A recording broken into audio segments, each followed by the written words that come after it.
Hello, this is Farhana. Welcome to my kitchen. আজ আমি আপনাদের সামনে খুবই ডিলিশিয়াস একটা রেসিপি নিয়ে উপস্থিত হয়েছি। আজকে আমি আপনাদেরকে তালের পিঠা কিংবা অনেকে তালের বড়া বলে থাকে, এই পিঠাটা আজকে আমি আপনাদের সাথে শেয়ার করব। আশা করি আপনাদের ভালো লাগবে। তো চলুন দেখি কিভাবে এই পিঠাটা, এই তালের পিঠাটা তৈরি করতে হয়।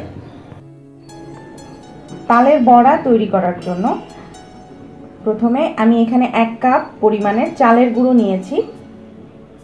এর মধ্যে 3 আঙ্গুলের 1 চিমটি পরিমাণে লবণ দিয়ে দেওয়া হয়েছে। এর মধ্যে দিয়ে দেব নারকেল। প্রায় এখানে 1 কাপের মতো কোরানো নারকেল আছে। নারকেলটা এর মধ্যে দিয়ে দিতে হবে। এখন এর মধ্যে তাল দেয়া হবে। তালটা এখানে চিপে এই তালটা তিতা ছাড়িয়ে নেওয়া হয়েছে। সো এখন এই তালটা এর মধ্যে দিয়ে দিতে হবে। এখানে 1 কাপ পরিমাণে তাল রয়েছে। তালটা এর মধ্যে দিয়ে দেওয়া হয়েছে। তালে সাধারণত মিষ্টি থাকে, তারপরেও চিনিটা হচ্ছে আপনাদের প্রয়োজন মতো আপনারা ব্যবহার করবেন। আমি এখানে প্রায় 1/2 কাপের মতো চিনি অ্যাড করে দিচ্ছি। এখন এই সবগুলোকে একটা সফট একটা ডো আকারে তৈরি করতে হবে।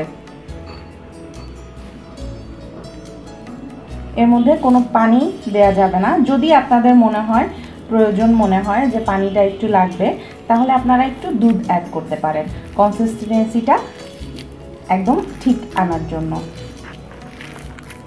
ঠিক এইভাবে করে প্রায় 1 থেকে 2 মিনিটের মতো ভালো মতো এই ডোটাকে, খুব সফট একটা ডো হবে, ভালো মতো মাখিয়ে নিতে হবে।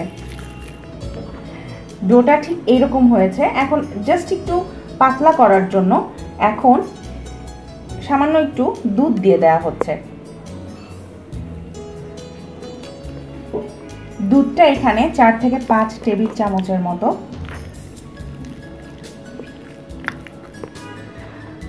কনসিস্টেন্সিটা ঠিক দেখতে পাচ্ছেন, সফট একটা কনসিস্টেন্সি হয়েছে।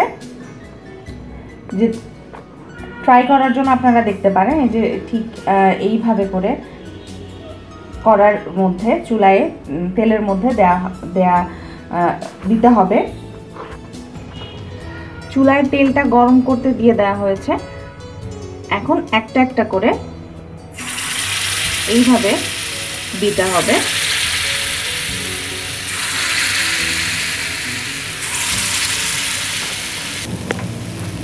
তো ভিউয়ার্স, দেখতে পাচ্ছেন এইভাবে ছোট ছোট করে শেপে দিয়ে দেওয়া হয়েছে কড়াইয়ের মধ্যে। সো হালকা ব্রাউন কালার করে এটা ভেজে নিতে হবে। আপনারা যে কোনো ছোট বড় শেপ করতে পারেন। এটা একদম ম্যান্ডেটরি না যে আমার মতোই আপনাদের শেপ করতে হবে। আপনারা আপনাদের ইচ্ছা মতো শেপ করে ভাজতে পারেন। 1 পিঠ উল্টে দেওয়া হয়েছে। অল্প মিডিয়াম আছে, খুবই মিডিয়াম আছে, আস্তে আস্তে এটা ভেজে নিতে হবে।